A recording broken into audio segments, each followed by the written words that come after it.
jual beli dengan orang beriman, transaksi jual belinya itu dengan dirinya, dengan jiwanya dan hartanya. Sudah ada orang beriman itu transaksi jual beli ya. Orang beriman itu sebenarnya Allah sudah beli jiwanya, Allah sudah beli hartanya.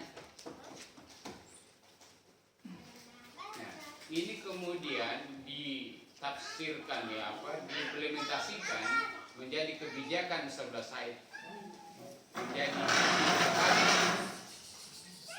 menjadi ijtihad Ustaz Abdullah Said dengan Ustaz Abdullah Said itu kemudian membuat statement bahwa demi dakwah dan perjuangan saya tidak punya harta pribadi. Seandainya istri saya, anak saya suatu saat kalau saya meninggal dan mereka akan keluar dari pesantren, maka yang boleh dia bawa adalah apa yang ada di badannya. Tidak ada harta saya wariskan 1 sen pun pada mereka. Nah, akhirnya ini menjadi kesepakatan tidak tertulis. Kader-kader di masa itu ya termasuk saya, kader santri awal, tapi saya sudah termasuk kader inti di zaman beliau. Ya kita tidak punya harta pribadi. Sampai meninggal 11 Said itu kita semua kader-kader itu tidak ada harta pribadi. Harta warisan pun kalau ada dikasih masuk ke lembaga juga. Tapi karena istilahnya itu kita lebur total di dalam perjuangan ini. Kita tidak ada harta pribadi, gaji pun tidak ada kecuali istilahnya natura, tanggung beras dan pembeli ikan begitu. Tapi juga semua kebutuhan dasar kita ditanggung oleh lembaga. Jadi istri melahirkan, akikah, ada yang sakit, semua itu ditanggung oleh lembaga. Jadi karena kita tidak ada lagi pikiran soal harta, pikirannya berjuang saja. Jadi biaya apapun yang menjadi keperluan kita, biaya seperti tadi melahirkan, akikah, sakit, sekolah, ini semua ditanggung oleh lembaga. Itu kebijakan 11 Said. Jadi kita ini sampai meninggal 11 Said 98 ya satu sen pun tidak ada harta pribadi. Satu-satunya milik pribadi saya waktu dan kader-kader Hidayatullah ketika itu hanya istri saja dan suami. Itu pun namanya juga istri lembaga juga. Artinya tinggal boleh berbulan-bulan, ada lembaga yang urus di belakang. Nah itu kemudian kita rubah sepeninggal beliau karena lembaga kita sudah tidak sanggup melanjutkan itu nanti ada penjelasannya sendiri. Nah saya kembali ke tadi bahwa sebenarnya pemikiran tentang jihad Ustaz Abdullah Said itu sangat sungguh sangat serius, sangat luar biasa. Bahkan ijtihad tentang tidak adanya kepemilikan harta demi jihad itu seperti itu tadi. Nah, tapi tidak pernah Ustaz Abdullah Said membuat tema judul Al-Harakah Al-Jihadi Al-Islami, judul materi. Nah, kitalah yang bikin itu semua tadi. Jadi Ahlus Sunnah, Al-Harakah Jihadiyah, kita semua yang tambahkan. Nah begitu juga dengan Jama'atun Minal Muslimin, itu tidak pernah juga secara khusus tema begitu selesai. Tapi substansinya ada, tapi temanya yang seperti itu tidak. Nah, bagi kita perlu mendudukkan ya tema tentang minal muslimin, supaya nanti tadi kita ini bisa menempatkan diri, ya istilahnya itu positioning, ya, bisa menempatkan hidayatullah di tengah-tengah umat. Jangan merasa cuma kita yang benar dan yang lain salah semua, dan jangan juga merasa cuma mau berjuang sendirian, tidak perlu orang lain. Nah, maka ini diposisikan, yaitu hidayatullah itu adalah jama'atun minal muslimin. Ini semua sebenarnya materi di marhalah dan materi di bayan, ya, bayan halaqah ustul. Begitu juga dengan wasatiyah. Ya, wasatiyah juga perlu kita dudukkan supaya kita ini jangan menjadi orang ekstrim, ya, menjadi ekstremis. Dalam banyak hal kita sudah dudukkan prinsip-prinsip wasatiyah itu. Nah, jadi 4 ini adalah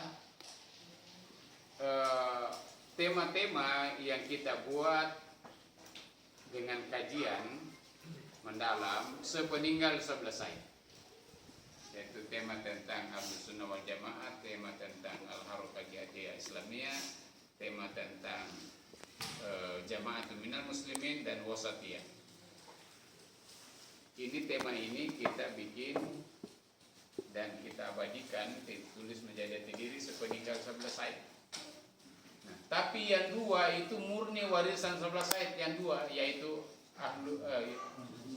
sistematika wahyu dan imamah jamaah.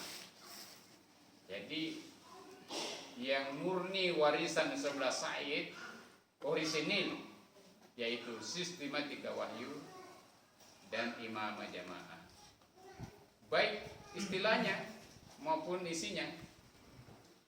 Istilahnya itu istilah sistematika wahyu itu, ya, itu murni istilah bikinan Nusablah Said, dan zaman Nusablah Said bahkan kita tidak bertanya apa bahasa Arabnya itu. Dulu kita tidak pernah, selama masih hidup Nusablah Said, kita tidak tanya itu apa bahasa Arabnya itu sistematika wahyu. Sepeninggal beliau baru ahli-ahli bahasa Arab kita coba kita cari bahasa Arabnya. Baru bahasa Arabnya tartibun nuzul wahyu. Itu sepeninggal beliau baru dibikin bahasa Arabnya. Jadi begitu juga dengan imamah jamaah. Imamah jamaah itu istilah Said. Sebenarnya istilah imamah jamaah yang bersambung itu tidak ada di Al-Quran, tidak ada di hadis. Kalau bersambung imamah jamaah, imamah banyak di Al-Quran dan hadis, jamaah banyak. Tapi kalau bersambung itu tidak ada tuh, tidak ada di Al-Quran, tidak ada di hadis. Jadi sebenarnya yang lebih tepat istilahnya imamah dan jamaah. Nah, tapi setelah dikaji oleh ustaz-ustaz kita, ya tidak apa-apa lah juga kalau dikasih nama begitu imamah jamaah, yang tidak apa-apa lah, tidak juga merusak maknanya. Yang penting penjelasannya apa itu imamah, apa itu jamaah. Nah, itu kemudian kita sudah abadikan semua. Nah, jadi Bapak Ibu sekalian, jadi yang paling inti di jati diri hidayatullah itu adalah sistematika wahyu dan imamah jamaah. Kalau saya mengatakan bahasa saya, ya, hidayatullah itu ada kalau ada sistematika wahyu dan imamah jamaah. Seberapa kualitas kekadiran seorang kadir hidayatullah, seberapa dia memahami dan melaksanakan sistematika wahyu dan imamah jamaah. Bukan saya tidak menganggap penting yang lain, sangat penting semua yang lain. Ahlus Sunnah wal Jamaah, jelas itu sangat penting pemahaman kita soal itu. Jihad, jelas. Kemudian Jama'atun minal muslimin, ya, wasatiyah, itu semua penting semua. Tapi yang paling menjadi ciri khas dan menjadi kekuatan jamaah hidayatullah ini adalah sistematika wahyu dan imamah jamaah. Tanpa itu hidayatullah tidak jelas. Kader Hidayatullah tidak jelas kalau dua hal ini juga kabur pada dirinya. Ya makanya kalau ada kader-kader yang tidak jelas sebenarnya gampang. Coba tes pemikiran sistematika wahyunya, coba tes ketaatannya, imam jamaahnya, pemahamannya tentang imam jamaah. Ya, karena memang dia tidak paham, ya wajar saja tidak bisa diatur. Ditugaskan ke sini protes, minta SK-nya dibatalkan. Nah ini tidak paham imam jamaah. Nah, sistematika wahyu sendiri oleh Bapak Pemimpin umum kita sekarang itu disebutkan ada dua dimensi. Ada dua dimensi dari sistematika wahyu. Atau dua aspek ya. Yang pertama adalah sistematika wahyu sebagai konsepsi. Dan yang kedua adalah sistematika wahyu dalam terapan ya, sebagai praksis ya, sistematika wahyu sebagai konsepsi dan sistematika wahyu ya dalam praksis atau dalam terapan, dalam implementasi. Kalau sekarang ini oleh Dewa Murabi itu di Jatidiri juga itu disebutkan malah tiga sebenarnya dimensinya. Satu, sistematika wahyu sebagai kajian konsepsi kajian keilmuan, yang kedua sistematika wahyu dalam implementasi, dan ketiga sistematika wahyu sebagai materi tarbiyah. Sama saja sebenarnya ya penguatan saja yang ketiga ini. Nah, jadi kalau intinya itu adalah ya sistematika wahyu sebagai konsepsi dan sistematika wahyu sebagai dalam terapan. Nah ini sangat penting. Jadi sistematika wahyu sebagai konsepsi, inilah pertanggungjawaban ilmiah Hidayatullah terhadap konsep sistematika wahyu. Apa alasan-alasannya secara keilmuan?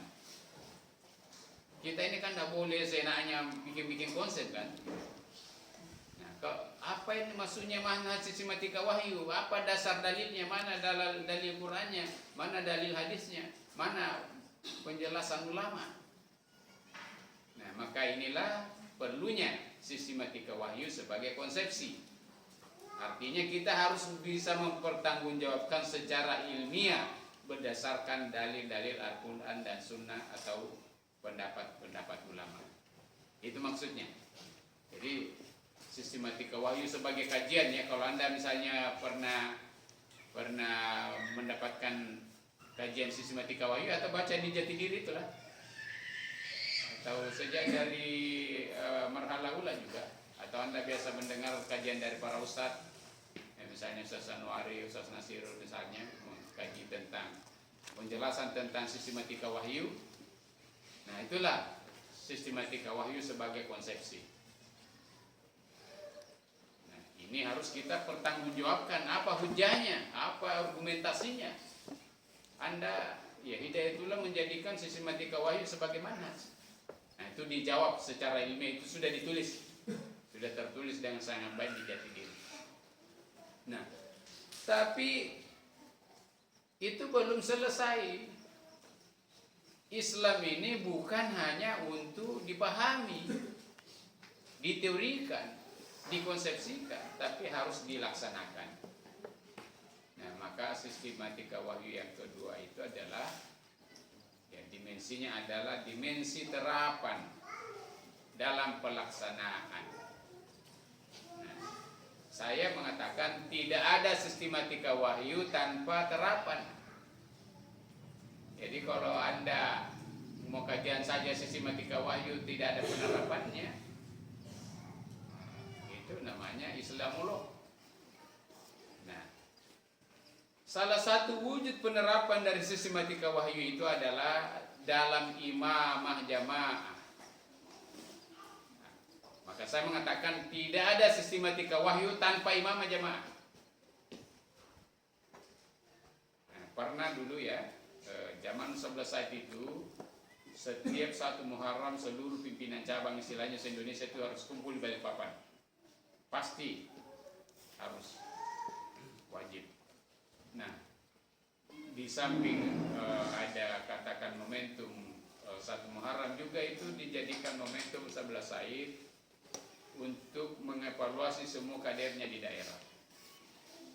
Kita ini datang semua pimpinan cabang, saya ketika itu ya pimpinan cabang Hidayatullah Makassar dan koordinator wilayah Hidayatullah Sulawesi. Dulu Korwil itu hanya 4 ya. Papua meliputi Ambon, sudah itu Sulawesi, sudah itu Jawa, Sumatera. Nah, kita di pertemuan Muharraman ini ya forum kayak begini, beliau ya ini menjelaskan banyak hal, tapi kemudian kita bergilir ya. Nah, semua menyampaikan laporan perkembangan. Nah, satu-satu kita bisa menyampaikan laporan itu misalnya cuma 15 menit, beliau bisa mengomentari 1 jam. Karena sekaligus dijadikan evaluasi perkaderan apa gitu ya, satu persatu ditanggapi semua persoalannya. Di situ kita paling malu kalau tidak ada prestasi itu. Kalau sudah disuruh laporkan bagaimana apa ya perkembangan, tidak ada dinamika, istilahnya beliau itu mabeniun. Ya cabang mabeniun, ada istilahnya beliau cabang mabeniun. Penghinunya cuma tidur saja, tidak ada dinamika. Sekian tahun tidak ada pertambahan pembangunan, tidak ada pertambahan santri. Ini namanya mabeniun. Aduh, habislah kita kalau begitu zaman 11 Said itu. Kalau ada cabang yang tidak dinamis, aduh habis kita malu. Ya malu sama beliau, malu sama Allah ya. Nah, jadi di situ beliau pencerahannya perkaderan 11 di zaman 11 tidak ada training gitu. Tidak ada training zaman 11. Itulah perkaderannya. Ceramah-ceramahnya beliau atau kalau untuk pimpinan-pimpinan staf kayak gitu. Tidak pernah ada training marhala itu, tidak ada. Nah, salah satu yang pernah dikemukakan beliau dalam pertemuan Muharraman itu bahwa ya beberapa saat yang lalu saya kedatangan tamu dari Bandung, Ketua BKSPP Jawa Barat ya, Badan Koordinasi Pondok Pesantren Jawa Barat, Tata Nasir kata beliau, sahabat saya di teman lama di PI dulu. Nah, beliau datang ke sini tinggal berhari-hari karena penasaran melihat perkembangan Hidayatullah. Beliau ingin tahu apa sebenarnya kekuatan Hidayatullah sampai bisa berkembang ke seluruh pelosok, bisa ngirim dai ke Papua, kemana saja. Maka saya jelaskanlah kata beliau tentang manhaj sistematika wahyu. Nah, kemudian ada bapak-bapak bertanya, jadi bagaimana nanti Ustaz kalau nanti Kiai Tata Natsir ini mengerti tentang sistematika wahyu, dia paham ini konsep sistematika wahyu dan dia bikin sendiri juga jamaah sistematika wahyu di Bandung berdasarkan sistematika wahyu juga. Nah, kata sebelah saya, kalau dia paham sistematika wahyu maka tidak mungkin dia bikin sendiri jamaah di sana, pasti dia harus taat ikut gabung dengan kepemimpinan kita di sini. Karena tidak ada sistematika wahyu tanpa imam jamaah. Nah, kalau saya sendiri ditanya kapankah dimulainya kepemimpinan dalam Islam itu, ya maka jawabannya menurut saya adalah sejak turun al-alaq. Jadi sebenarnya memposisikan kepemimpinan dalam konsep sistematika wahyu itu sejak turun al-alaq itu sudah langsung lahir kepemimpinan. Begitu turun al-alaq, Nabi menyampaikan kepada istrinya, ya langsung beliau percaya dan taat, ya ikut. Disampaikan kepada Abu Bakar, ya yakin dan ikut, siap diatur. Disampaikan kepada anak-anak muda, remaja, Ali, ya yakin dan ikut, sami'na wa ta'na, dan seterusnya semua ke sahabat. Jadi imam jamaah, kepemimpinan dalam Islam itu sebenarnya sejak awal sekali, ketika surah al-alaq turun sudah belum cukup 2 surah yang turun baru al-alaq sudah terbentuk jamaah itu, imam jamaah. Nah, jadi ada yang bunyi apa? Nah, jadi bagaimana sistematika wahyu tadi, sistematika wahyu dalam konsepsi dan sistematika wahyu sebagai terapan. Salah satu wujud penerapan dari sistematika wahyu itu adalah imamah jamaah. Tidak bisa berjalan sistematika wahyu ini tanpa adanya imamah jamaah. Jadi antum mau kajian al-alaq, ya, al-qalam, al-mudaththir, al-muzammil, al-mudaththir, kemudian al-fatihah. Ini harus Anda mau jalan sendiri, ya bisa jalan sendiri. Tapi apa yang bisa Anda hasilkan kalau mau jalan sendiri? Oke lah, Anda paham sendiri al-alaq, Anda paham sendiri al-qalam, Anda salat lain sendiri, oke. Anda berdakwah sendiri, ya. Tapi apa hasilnya kalau mau jalan sendiri? Jadi sementara tuntutan dari berislam ini adalah berjamaah. Jadi jamaah, jangankan jamaah umat, berdakwah saja dituntut berjamaah. Ya. Jadi wal takum minkum ummatu yad'una ilal khair. Jadi minkum, wal takum minkum yad'una ilal khair. Itu kan jamaah, ya. Hendaklah ada segolongan di antara kalian itu yang mengajak kepada kebaikan. Itu jamaah dakwah. Jamaah Anda sendiri berdakwah itu tidak bisa sendiri-sendiri. Ini jelas ayat, wal takum minkum ummatu yad'una ilal khair. Segolongan. Anda berdakwah sendirian tanpa jamaah, ya apa prestasi apa yang bisa dicapai? Ya bisa lah ngajar-ngajar TPA sampai situ aja. Jadi guru-guru di luar ya sampai di situ. Kalau Anda berdakwah sendirian, kekuatan apa yang akan dilahirkan? Kita melahirkan kekuatan besar. Karena ya perintah Allah sendiri, wal takum minkum yad'una ilal khair. Ya, jadi hendaknya ada jamaah dakwah.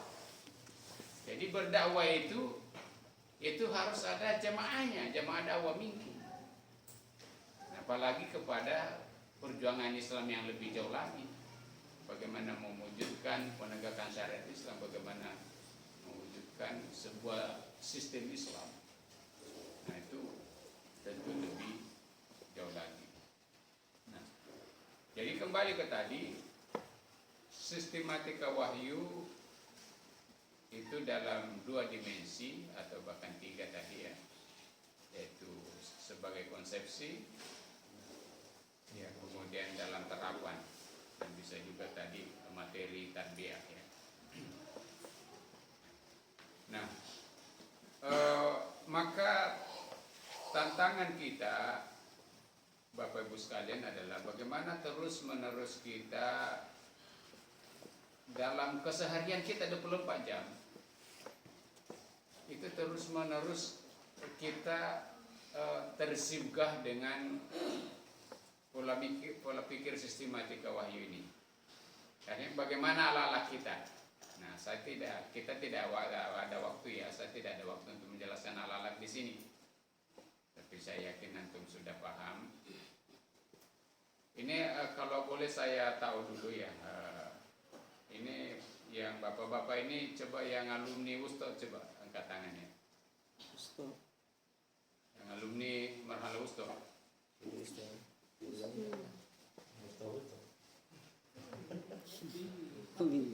Banyak ini sebetulnya, Pak. Banyak yang belum, ya. Sudah, cuma pulang mengangkat tangan ini. Pistol ya. Jadi karena tentu memang agak, kalau belum alumni Ustaz mungkin sedikit agak tertati-tati memahami penjelasan saya, tapi sekiranya tidak juga, insya Allah, ya. Artinya memang yang belum Ustaz segera, ya. Karena memang materi jati diri ini seluruhnya itulah materi Ustaz. Hal aku uraiannya juga itulah seluruhnya itu adalah materi di jati diri ini.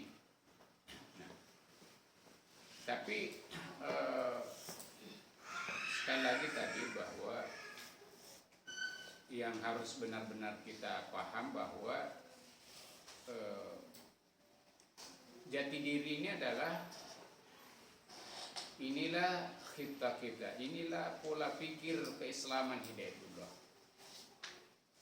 Ya, jadi kalau misalnya itu orang itu misalnya kuliah di UIN, ya kan ada misalnya jurusan pemikiran keislaman. Ya pemikiran keislaman Hidayatullah jati diri ini. Artinya bagaimana Hidayatullah memahami Islam. Dan bagaimana kemudian mendudukkan Hidayatullah di tengah umat. Bagaimana Hidayatullah berjuang. Nah, itulah inti dari materi jati diri. Dan sekali lagi bahwa yang paling inti dari jati diri ini yang merupakan warisan asli Ustaz Abdullah Said itu adalah manhaj sistematika wahyu dan kemudian imamah jamaah. Nah, kemudian sedikit saya sebelum kita tanya jawab ya, supaya jangan cuma saya yang satu arah, kita perlu berinteraksi. Itu konsolidasi jati diri. Saya ingin sedikit menjelaskan konsolidasi organisasi. Nanti lebih jauhnya itu DPP, tapi saya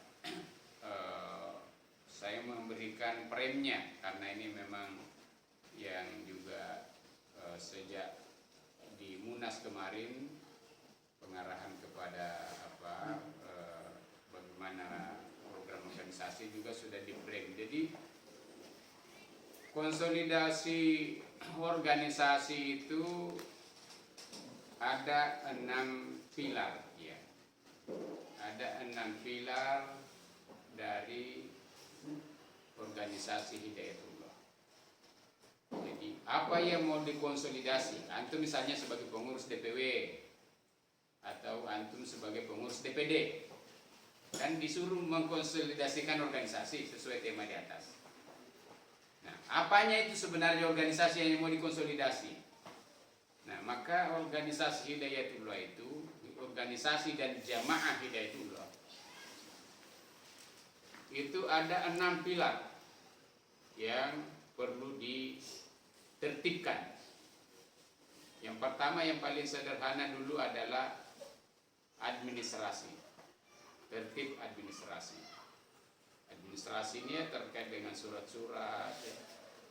Surat menyurat terkait juga misalnya surat-surat tanah, dokumen-dokumen, ya, ketertiban manajemen, ketertiban organisasi. Ini terus terang, ini banyak sekali masalah, ya. Kampus-kampus utama saja itu banyak sekali yang biasa hilang surat tanahnya. Tanah dibeli ternyata belum ada AJB-nya. Tanah dikasih belum ada surat wakafnya. Itu semua potensi hilang dan sudah banyak hilang. Nah, maka ini pentingnya tertib administrasi. Jadi kalau antum dikasih wakaf tanah, cepat urus surat wakafnya. Kalau antum beli tanah, cepat bikin AJB-nya.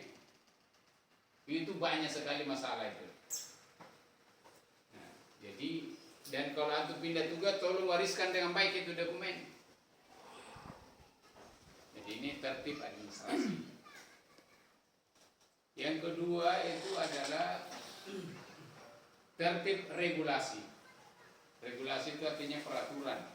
Kalau regulasi di Hidayatullah itu dari PDO, PO, ya, dan juga ada peraturan DPP. Nah, jadi tertib regulasi inilah regulasi di Hidayatullah, itulah wujud nyata dari perintah musyawarah. Wa amruhum syura bainahum. Ya. perintah bermusyawarah di dalam Al-Quran. Nah, Masya Allah kita dengan berjamaah ini enak sekali melaksanakan perintah musyawarah dalam Al-Quran itu. Wa amruhum syura bainahum. Itulah wujudnya. Bahkan kita punya majelis syuro di pusat untuk membuat aturan-aturan itu, aturan di atas semua tingkat nasional. Ada majelis syuro di pusat. Majelis syuro itu dari pimpinan umum, majelis penasehat, DP, kemudian pengurus harian DPP, kemudian majelis musyawarah, kemudian majelis murabi. Itu majelis syuronya Hidayatullah. Itulah yang bermusyawarah membuat semua aturan-aturan di tingkat nasional. Jadi bagi kita regulasi atau peraturan-peraturan tadi itu PDO, PO dan lain itu adalah wujud nyata dari perintah Al-Quran untuk bermusyawarah. Nah, coba antum ya, kalau orang berislam sendirian ya, orang yang dia dai kondang misalnya, hebat, tapi dia berislam sendirian tidak berjamaah, di mana dia laksanakan perintah bermusyawarah ini kira-kira sehari-hari?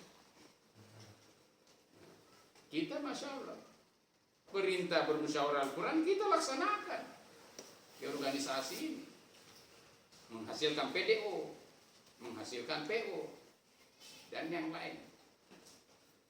Nah, jadi regulasi ini kita perlukan untuk kepastian gerak dari jamaah ini. Ya, kepastian gerak. Jadi tidak ada sesuatu yang kita lakukan di lapangan ini jalan sendiri. Bikin TK, bikin SD, bikin SMP atau sanawiyah, bikin perguruan tinggi, semuanya sudah. Bagaimana itu formatnya? Antum mau berdakwah, bagaimana formatnya? Sudah ada semua regulasinya, ada namanya posdai.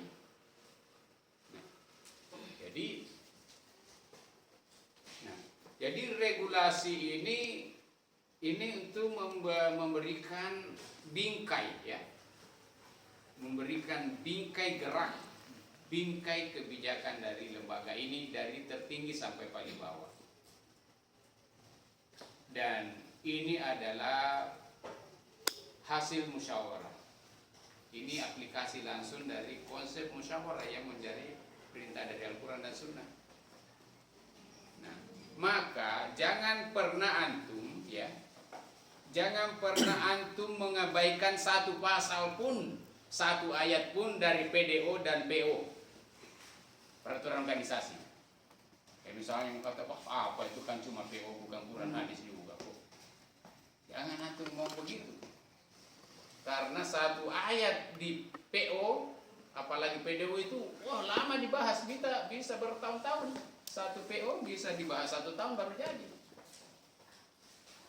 Ya. Apalagi pasal-pasal di PDO. Jadi karena bagi kita ayat-ayat yang ada di PO dan PDO itu adalah hasil musyawarah perintah Al-Quran. Dan orang Hidayatullah bermusyawarah, alhamdulillah. Saya ini, ya alhamdulillah saya bergaul dengan aktivis Islam ini dari yang paling keras sampai yang paling lembek. Ya. Kalau yang paling keras itu yang bunuh orang, yang paling lembek itu ya teman saya kayak di Senayan. Yang bergaul dengan aktivis Islam semua ini. Nah, saya syukur betul, Masya Allah di Hidayatullah kalau bermusyawarah itu tidak ada, benar-benar sesuai. Alhamdulillah sesuai tuntunan Islam. Tidak ada orang ngotot pendapatnya diterima, tidak ada orang angkat kursi ngancam ya, kalau mau ditolak pendapatnya. Masya Allah ya. Jadi pasal-pasal yang ada di PDO dan PO ini adalah hasil musyawarah. Jangan pernah ada satu ayat pun yang antum anggap remeh di satu pasal-pasal PDO dan PO. Bukan berarti ini kebenaran mutlak, bukan. Itu sewaktu-waktu juga bisa diganti, tapi digantinya dengan musyawarah lagi.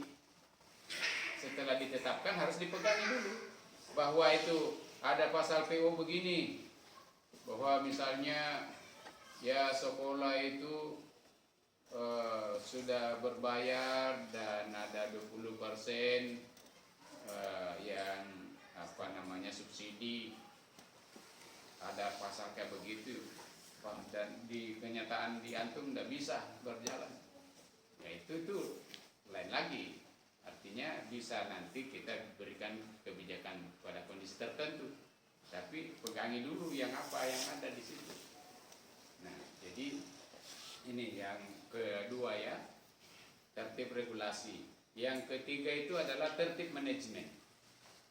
Nah, jadi antum sebagai pengurus lembaga ini, pengurus DPW, pengurus DPD, atau kepala sekolah, atau ini harus mengerti manajemen. Jadi manajemen itu setidaknya 4 hal yang paling intinya yang disebut manajemen. Satu, ada perencanaan. Nah, makanya kita rakyat kayak begini. Ini rakyat kan supaya kita bikin perencanaan, jangan tiba masa tiba akal. Nah, satu, ada perencanaan. Yang kedua, ada organizing. Organizing itu artinya bagaimana kita membuat, kalau ada program, ada perencanaan, siapa yang akan kerjakan. Kalau kita bikin program, ya misalnya program dakwah ke masyarakat animis di Pulau Buru, ada tertulis programnya begitu, terus yang mau kerjakan siapa dan caranya bagaimana, itu namanya organizing. Ya kalau acara kayak begini misalnya, ini kan kita mau bikin muswil di sini, ini kan program muswil ini. Nah, dibikinlah panitia acara muswil ini. Nah, panitia ini apa saja yang harus dikerjakan? Menyiapkan tempat tidur sejumlah peserta, yang menyiapkan makanan selama acara, apa saja semua, menyiapkan mic, mestinya masuk ya. Tidak tertib. Itu, atau jangan-jangan coba masa tiba kali ini tidak ada perencanaannya. Jadi begitu caranya, itu manajemen itu. Jadi ini bukan sekadar ini tidak ada mic, ini kesalahan fatal manajemen. Barang ini yang terjadi sekarang ini karena ternyata tidak ada manajemen ini. Masa bikin acara tidak ada mic? Bukan sekedar tidak ada mic, ini kesalahan dalam manajemen gitu. Nah, jadi itu fungsi manajemen itu. Jadi tadi ya, manajemen itu perencanaan, organizing, mengorganisasikan itu. Nah, kemudian pelaksanaannya, dan yang keempat itu evaluasi. Ya, kontrol ya. Sebenarnya 5 intinya itu, tapi bisa 4 ya. Kontrol, evaluasi. Evaluasi ya, seandainya pun tidak ada, katakanlah, tapi perlu juga.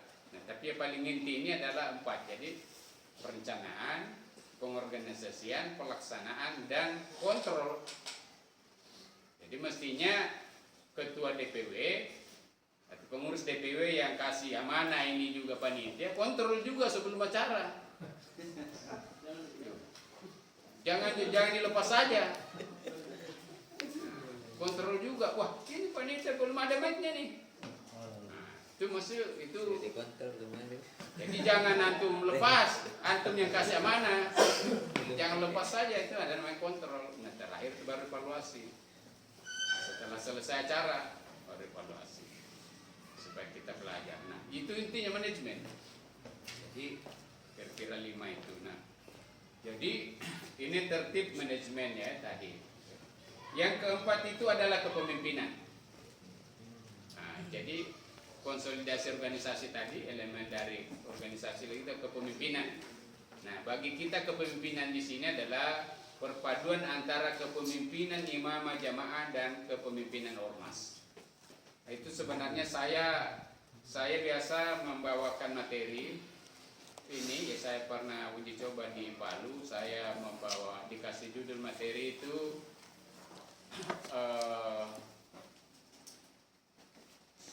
kepemimpinan ormas dalam bingkai kepemimpinan imamah jamaah. Itu ya 1,5 jam saya bawakan pas-pasan. Saya agak percepat sedikit itu. Jadi mestinya itu. Tapi di sini saya tidak ada waktu yang membawakan khusus materi itu, tapi sebenarnya substansinya ada sedikit ya. Jadi kepemimpinan di Hidayatullah ini adalah perpaduan antara kepemimpinan imamah jamaah sesuai konsep syariah dan kepemimpinan ormas. Makanya itu wujudnya ya, kalau bentuknya sedikit dijelaskan kepada antum. Makanya wujudnya di Hidayatullah itu ada pemimpin umum, ada ketua umum. Itu kalau acara-acara ya, ada pemimpin umum hadir, ada juga ketua umum. Banyak orang luar ya, misalnya ada gubernur, panglima atau apa. Nah, yang kami hormati pemimpin umum Hidayatullah. Nah, yang kami hormati ketua umum Hidayatullah. Orang luar itu bingung. Tidak salah ngomong ini. Oh, ada pimpinan umum, ada lagi ketua umum. Nah, sebenarnya itu kenapa begitu? Karena ini sebenarnya ada dua organisasi, ada dua jenis kepemimpinan yang kita satukan. Satu pemimpin imamah jamaah itu pemimpin umum, dan pemimpin ormas ini adalah ketua umum. Sebenarnya begitu. Nah, ini sebenarnya kalau antum paham, sebenarnya Hidayatullah ini lumayan canggih organisasinya. Kalau antum bisa paham ini barang ini. Kalau tidak paham ya tidak apa-apa. Karena saya tidak perlu memaksa-maksakan diri kasih paham antum ya. Ya, kita melalui proses yang panjang sebenarnya. Jadi, nah tadi ya, pilar keempat dari organisasi Hidayatullah adalah kepemimpinan. Ya. Ada perbedaan ya, nanti antum pelajarilah. Antum harus banyak belajar juga, khususnya kepemimpinan dan misalnya manajemen ini. Ada perbedaan antara kepemimpinan dengan manajemen ya. Nah, tadi kan kalau manajemen tadi ini komponennya ini perencanaan, ya, organisasian, pelaksanaannya, kemudian kontrolnya, evaluasi. Itu secara umum. Nah, di dalam manajemen ini ada juga kepemimpinan. Tapi antara manajemen dan kepemimpinan itu dua hal yang berbeda. Jadi makanya ada orang manajer, ada leader, ya kan? Manajer itu manajemen, leader itu ya. Nah, kalau kepemimpinan itu intinya itu adalah bagaimana menggerakkan orang. Ya. Jadi sebenarnya manajer dengan sendirinya berarti harus punya kemampuan kepemimpinan juga. Nah, tapi ada perbedaan. Tetap saja semua ahli tetap saja bisa membedakan. Ya, kalau kepemimpinan itu tentu harus lebih menyentuh unsur-unsur kemanusiaan. Misalnya bagaimana itu orang diarahkan dan merasa senang. Bagaimana selalu dikasih semangat. Ya, kalau dalam Al-Quran itu Rasulullah diperintahkan haridil mu'minina alal qital ya. Pemimpin itu harus selalu memberi semangat. Jadi pemimpin itu sumber energi, semangat bagi orang yang dipimpin. Jadi tidak boleh kalau antum ketua DPD itu paksa-paksakan saja. Kalau di hadapan anggota itu minimal harus kelihatan semangat. Walaupun sebenarnya Anda sedang pusing juga, banyak masalah. Ya, karena pemimpin itu harus menjadi sumber, ya, sumber inspirasi, sumber semangat. Haridil mu'minina alal qital ya. Harus selalu memberi semangat itu pemimpin. Nah, ya, tapi juga dalam kepemimpinan di sini yang penting kita sampaikan adalah adanya sistem ketaatan ya. Nah, ini semua sudah ada di materi, sangat jelas di materi jati diri. Tapi singkat-singkatnya saja bahwa karena kepemimpinan kita adalah kepemimpinan imamah jamaah, walaupun kemudian juga formatnya adalah ormas ya. Tadi saya katakan digabungkan. Nah, tetap saja bingkainya adalah imamah jamaah. Formatnya ormas, bingkainya imamah jamaah. Nah, Ketika imamah jamaah kan berarti sistem komando, ya. Sistem ketaatan. Nah, dalam imamah jamaah memang perlu kita dalami antara kekuatan imamah dan kekuatan imam dan kekuatan rakyat. Ya, ini sebenarnya dua-duanya. Ya. Yang pertama, seorang pemimpin ya memang idealnya itu adalah orang yang patut diteladani.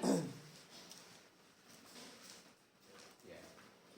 Jadi seorang pemimpin adalah memang orang yang punya kepekaan perasaan yang sangat kuat. Jadi misalnya di ayat-ayat terakhir surat Taubah ya.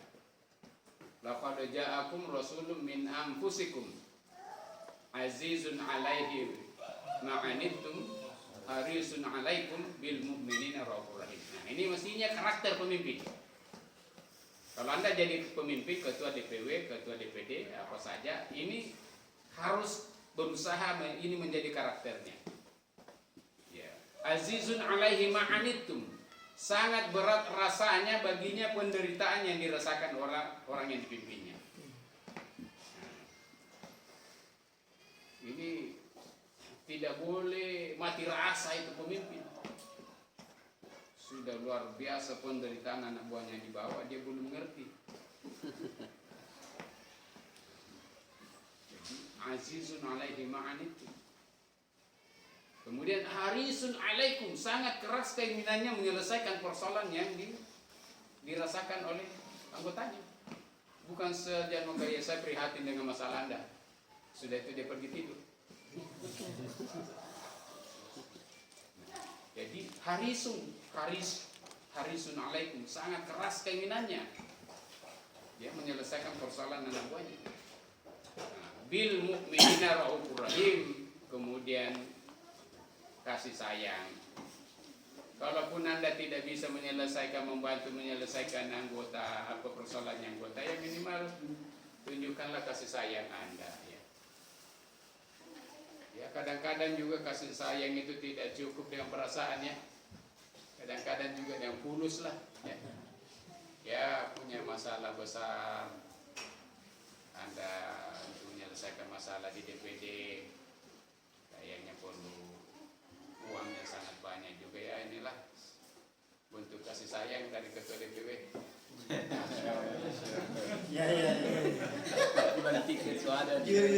Iya, karena itu dalilnya dalam hadis itu tahabu.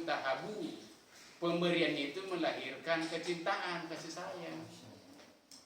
Jadi kalau Anda berteman, sekian lama Anda sudah berteman, sudah bertahun-tahun Anda berteman dan belum pernah satu kali pun memberikan hadiah kepada temannya, ya selama ini selalu jalan sama-sama, tidak pernah traktir, itu kering pertemanan Anda itu. Sekian lama juga bertetangga, tidak pernah kasih hadiah-hadiah dengan tetangga. Ya, pulang-pulang bawa dari kampung, bawa macam-macam, biar satu biji pisang dah juga dikasih-kasih tetangga. Kering pertetanggaan begitu. Karena dalilnya tahabu, pemberian itu melahirkan kasih sayang. Nah, jadi jangan sampai Anda sudah lama bertetangga tidak pernah saling kasih hadiah. Jangan sampai Anda sudah lama sering jalan bareng sama-sama tahan napas untuk tidak mentraktir teman. Nah, itu kering. Jadi ini masya Allah ya. Azizun alaihi ma'anittum harisun alaikum bil mu'minina raufur rahim. Nah, ini kepemimpinan. Ya, kalau manajemen kan tadi jelas kayak gitu. Tapi ini kepemimpinan adalah sentuhan. Ya, bagaimana pemimpin itu memberi sentuhan kepada orang yang dipimpin supaya dia bersemangat untuk bekerja, merasa senang bekerja, senang taat. Belum diperintah sudah menunggu perintah. Itu baru hebat pemimpinnya dan hebat yang dipimpin. Nah, tapi dalilnya taat tidak harus senang. Jadi kalau begitu, wah, enak sekali kalau punya pemimpin begitu ya. Tapi kalau seandainya pemimpinnya tidak begitu, ya tidak apa-apa juga, karena dalilnya taat itu tidak harus kita senang sama perintah itu. Tau'an au karhan. Jadi kalau ada SK dari DPW itu tidak harus nyaman di perasaan, kerjakan saja karena dalilnya begitu. Tau'an au karhan. Ya senang atau terpaksa. Kalau semua kita ini baru kita mengerjakan ketika perintah itu rasanya enak di perasaan. Kalau perasaan kita ini dikuasai hawa nafsu bagaimana? Nah, maka jamaah inilah justru yang menolong kita. Karena kita ini kan mungkin ibadah lagi lemah-lemah. Mungkin kita ibadah lemah-lemah. Mungkin juga istri lemah ibadah. Keluar SK dimutasi. Awalnya kita oke, terima aja. Begitu beritahu istri, wah saya tidak mau ikut. Bagaimana kira-kira? Bagaimana reaksi antum? Nah, jadi maka dalilnya taat itu tidak harus enak di perasaan. Ta'an au karhan, dia merasa rela atau terpaksa. Kalau antum percaya sistem kepemimpinan di jamaah ini, insya Allah dari atas ini tidak ada yang dibikin aturan sesuai hawa nafsu. Nah, ketua DPW ikut dengan aturan-aturan ini, DPD ikut dengan aturan ini. Sehingga lagi memang kemasan pribadi kita ini. Nah, maka disinilah memang harus masuk al-muzammil nanti. Ya. Jadi ini kepemimpinan. Ya. Yang kelima dari kekuatan jamaah Hidayatullah ini adalah kultur jamaah, kultur organisasi. Jadi ada budaya-budaya organisasi kita yang berbeda dengan orang lain, ada yang menjadi kekuatan. Ya, salah satu misalnya budaya organisasi kita, kalau warisan sebelah Said itu ya, yang saya sendiri terkesan sekali itu ketika baru gabung di Hidayatullah di pertama kali ke Gunung Tembak ke Karambugis. Misalnya budaya memuliakan tamu.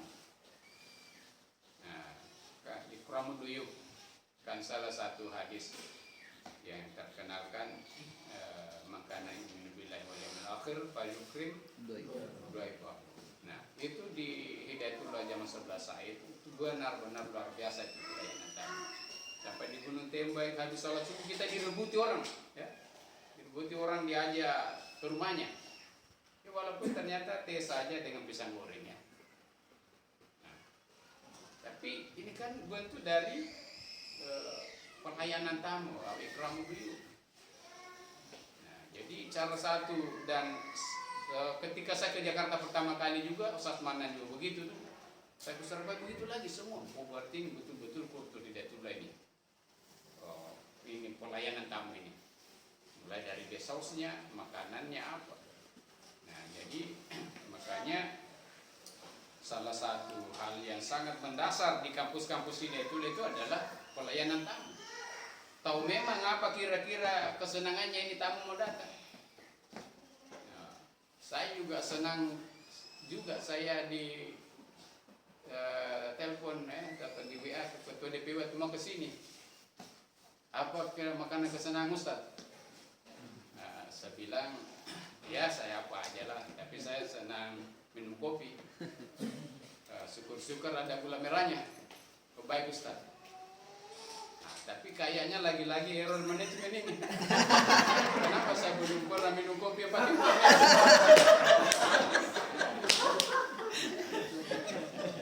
Jadi sudah bagus niatnya, tapi error di manajemen. Masa saya sudah ditanya baik-baik begitu? Saya itu senang minum kopi, syukur-syukur ada gula merahnya. Woi, biasa ketua DPW ini sampai menanyakan apa hobi saya. Sudah berapa hari saya termasuk di sini mana? Maaf ketua DPW.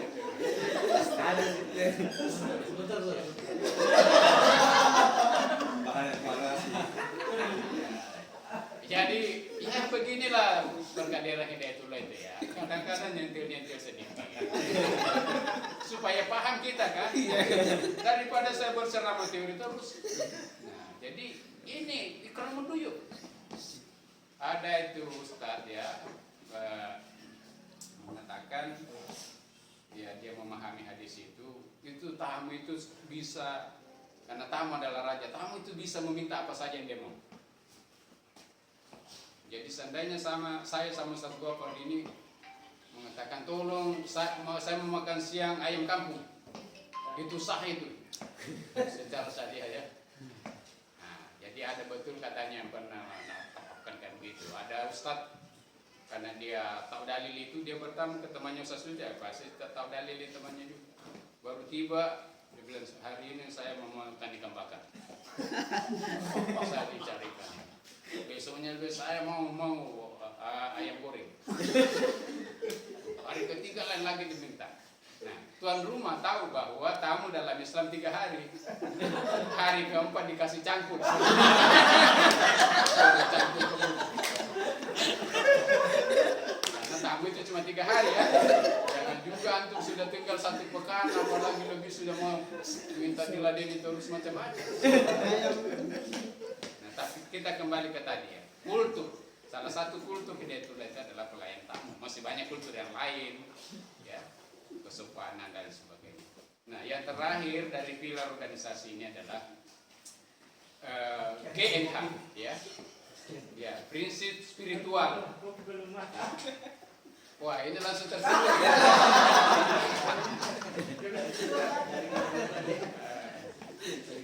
ya.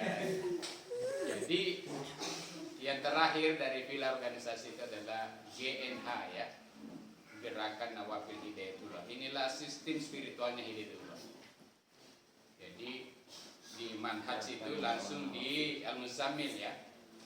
Nah, tapi kalau di itu ke dalam organisasi ini kita kebijakan pemimpin umumnya kita sekarang ini itu ada membuat sistem spiritual Hidayatullah itu namanya GNH, Gerakan Nawafil.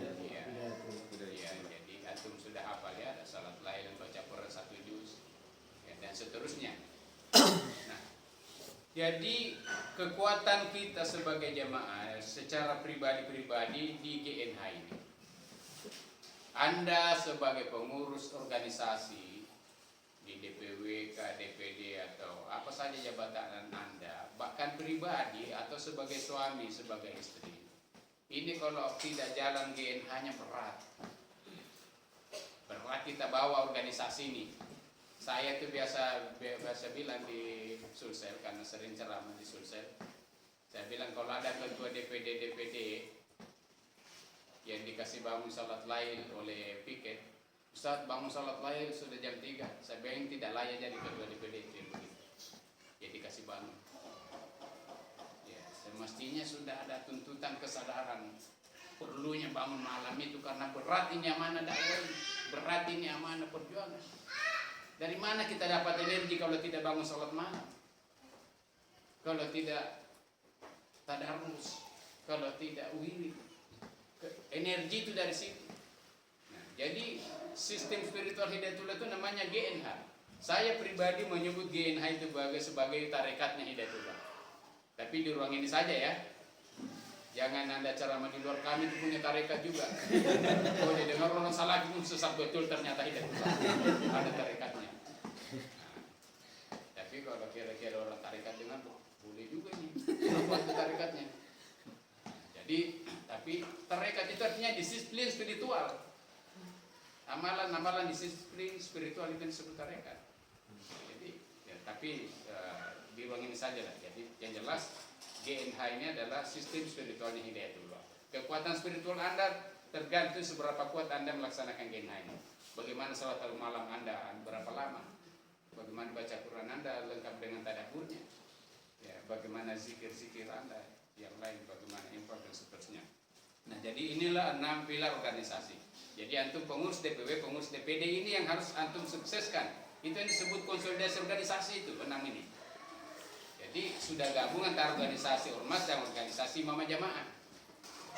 Ya, jadi saya ulangi, administrasi, regulasi, manajemen, kepemimpinan, ya, kultur organisasi dan GNH.